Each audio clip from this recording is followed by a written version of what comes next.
can still remember how that music used to make me smile. Hello and welcome back to Friday Reads, where we help you find your next read. I'm Jill. And I'm Julie, and we're back to the decades again this week. This week we are in the 1970s. I was a teenager in the 1970s, and I was thinking about this last night, and I remember Watergate and Nixon resigning from his presidency and going to the disco and disco dancing in our bell-bottom pants. I'll turn it over to Jill to see what her first pick is for books that take place in the 1970s. I don't think it's disco, but I've got a music book. This is the final revival of Opal and Nev by Donnie Walton. It was published in 2021. And this is for you fans of Daisy Jones and the Six, which I don't think Jules and I, either of us, picked that one. No. But that's the obvious pick for the 70s, if you didn't know I think you've done Daisy Jones and the Six because you like that book. I do like it a lot. This one promises to be similar. Opal is a fiercely independent young woman pushing against the grain in her style and attitude. Afro-punk before the term existed. Coming of age in Detroit, she can't imagine settling for a 9-to-5 job. Opal believes she can be a star. So when the aspiring British songwriter Neville Charles discovers her at a bar's amateur night, she takes him up on his offer to make rock music together for the fledgling Rivington Records. In the early 1970s New York City, just as she's finding her niche, the rival band signed to her label brandishes a Confederate flag at a promotional concert. Opal's bold protest and the violence that ensues sets off a chain of events that will not only change the lives of those she loves, but also be a deadly reminder that repercussions are always harsher for women, especially black women, who dare to speak their truth. Decades later, as Opal considers a 2016 reunion with Nev, music journalist S. Sonny Shelton seizes the chance to curate an oral history about her idol. So it's an interview, just like in Daisy Jones. Sonny thought she knew most of the stories leading up to the cult duo's most politicized chapter, but as her interviews dig deeper, a nasty new allegation from an unexpected source threatens to blow up everything. So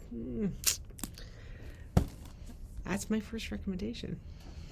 All right, and my first pick is a big one, City on Fire by Garth Risk Hallberg. This was published in 2016, and this is described as a mystery that reverberates through families, friendships, and the corridors of power in New York and captures the city's dangerous magnetic allure. This is also going to be available to stream on Apple TV starting tomorrow. Stephen King said this was as close to a great American novel as this century has produced. Wow. So that's pretty high praise. From Stephen King. So New York City, 1976. Meet Reagan and William Hamilton Sweeney. They're the estranged heirs to one of the city's great fortunes. Keith and Mercer, the men who, for better or worse, love them. Charlie and Samantha, two suburban teenagers seduced by downtown's punk scene. An obsessive magazine reporter and his idealistic neighbor. And the detective trying to figure out what any of them have to do with a shooting in Central Park on New Year's Eve. When the blackout of July 13th, 1977 plunges its world into darkness, each of these lives will be changed forever.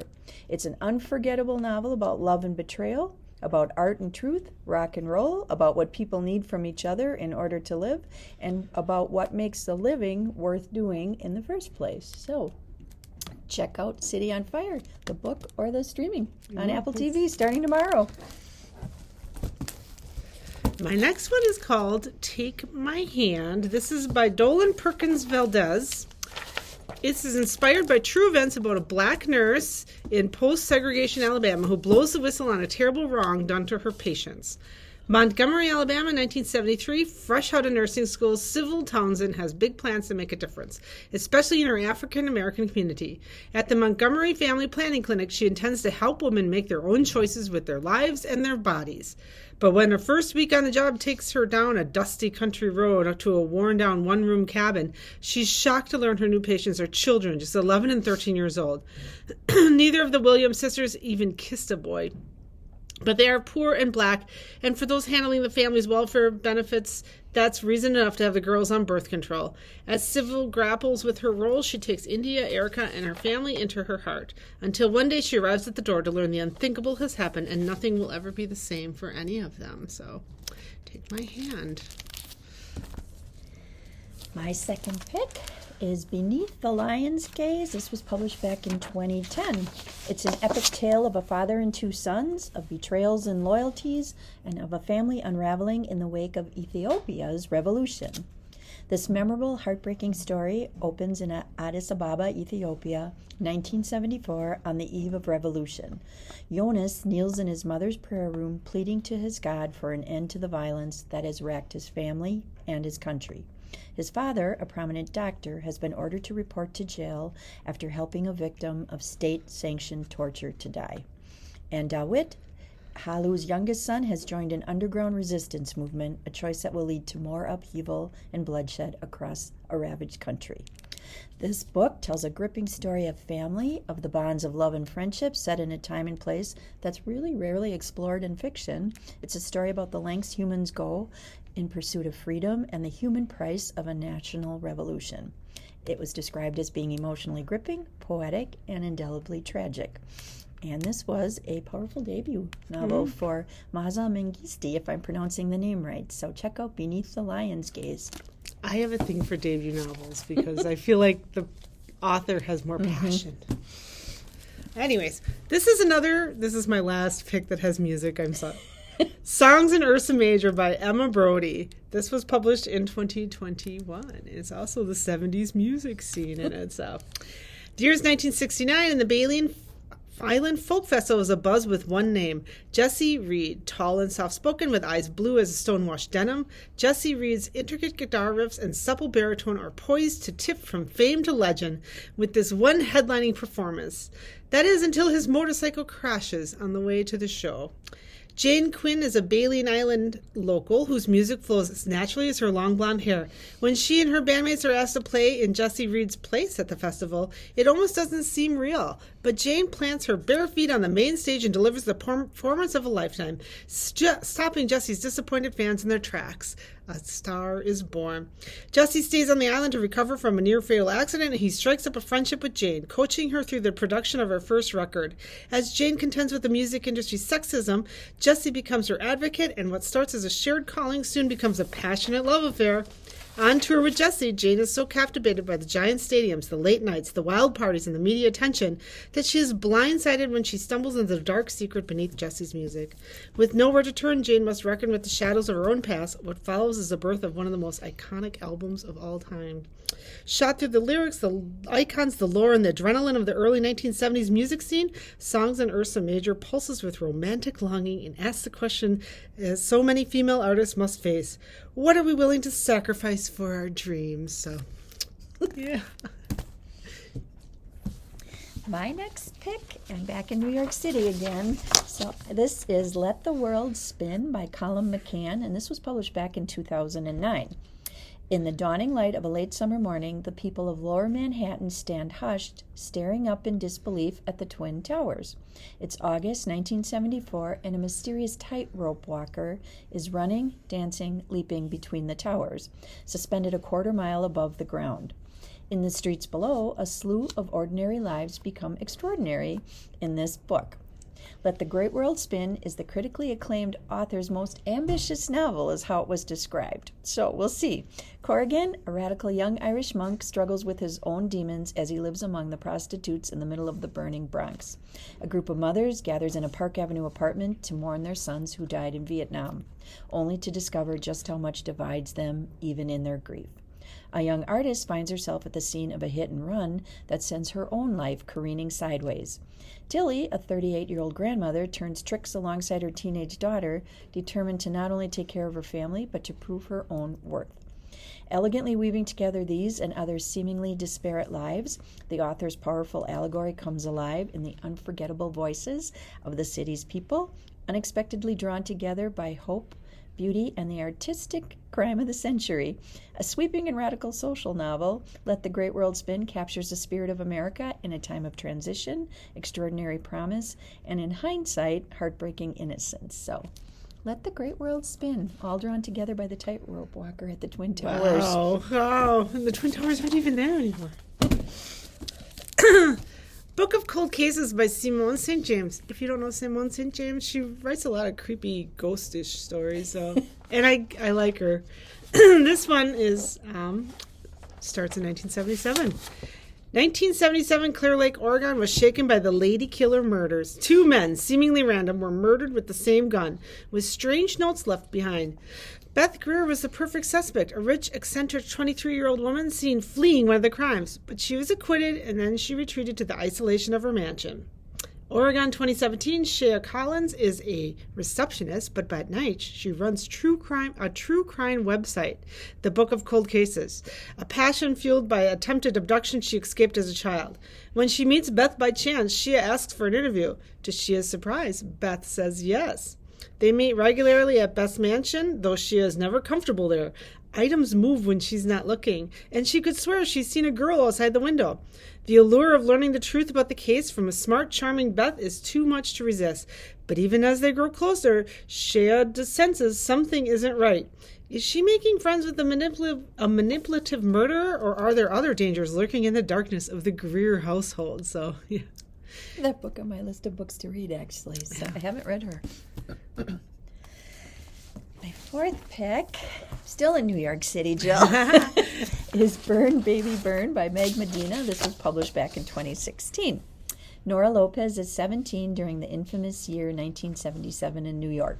After a freezing winter, a boiling hot summer explodes with arson, a blackout, and a serial killer named Son of Sam, who's shooting young people on the streets seemingly at random. Not only is the city a disaster, but Nora has troubles of her own. Her brother Hector is growing more uncontrollable by the day. Her mother is helpless to stop him, and her father is so busy with his new family that he really only calls on holidays. And it doesn't stop there.